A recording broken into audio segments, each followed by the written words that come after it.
Ngayong araw ng Miyerkules nga naman pala mga kasaka is ito, naghahanda na naman tayo para manguha tayo ng kahoy para sa ating ginagamit na panggatong sa araw-araw na pagluluto mga kasaka. Kailangan kasi mga kasaka is maaga pa nakakapagluto na ako, gawa ng yung mga tao ay maaga pang pumapasok sa linbasan. At syempre paglabas nila ng linbasan, syempre pagbukas nila ng kaldero is dapat meron tayong makakain para naman yung mga atrasero at abantero natin ay meron namang lakas sa pagtatrabaho mga kasaka. Kaya naman ito, maaga pa tayo nanguha ng panggatong mga kasaka para makapagluto kaagad tayo. Sa mga nagtatanong pala sa akin mga kasaka, kung na-monetize na ba daw yung aking bagong YouTube channel at bagong Facebook page. So ngayon, ito yung sagot ko mga kasaka. So hindi pa po tayo ngayon monetize, gawa ng kailangan pa po natin ng 4,000 WH na requirements natin kay YouTube channel. Kaya naman mga kasaka, gusto ko sanang humingi ng tulong sa inyo. Malaking tulong na po sa akin yung mag-follow sa aking Facebook page at mag-subscribe sa aking YouTube channel. Lalong-lalo na po yung pag-share ng ating video mga kasaka. So sana suportahan yung aking vlog ng mga kasaka. At maraming salamat po sa inyong lahat. Lalong-lalo na sa mga nakakilala sa akin at hindi pa nakakakilala. At sa lahat ng mga subscribers ko, followers, at sa mga magsusubscribes pa at magpa-follow sa aking Facebook page. So maraming salamat sa inyo mga lahat mga kasaka. Lang ang kahirapan, huwag kang panghinaan. Darating at darating din tayo sa ating inaasam. Tuloy lang, Panginoon ay di tayo iiwanan.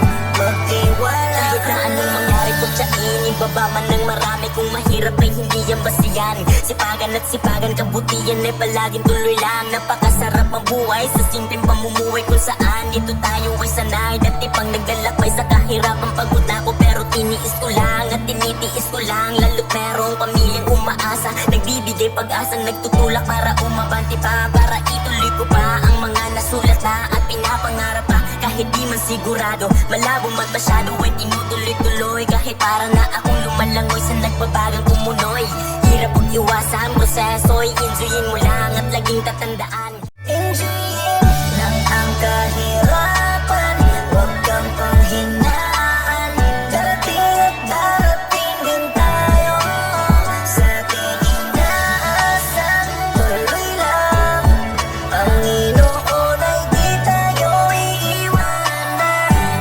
Magtiwala. Kahit na anong mangyari kung tiyain, ibaba man ng marami. Kung mahirap ay hindi yan basiyan. Sipagan at sipagan, kabutihan ay palaging tuloy lang. Napakasarap ang buhay sa simpleng pamumuhay kung saan dito tayo ay sanay. Dati pang naglalakbay sa kahirapan, pagod na ako pero tiniis ko lang at tinitiis ko lang. Lalo't merong pamilyang umaasa, nagbibigay pag-asa, nagtutulak para umabanti pa, para ituloy ko pa ang mga nasulat na at pinapangarap pa. Kahit di man sigurado, malabo man masyado ay tinutuloy-tuloy. Kahit para na akong lumalangoy sa nagbabagang kumunoy. Hirap ang iwasan, proseso, enjoyin mo lang at laging tatandaan.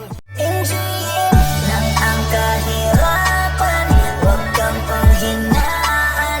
Darating at darating din tayo sa ating inaasam. Tuloy lang, Panginoon ay di tayo iiwanan.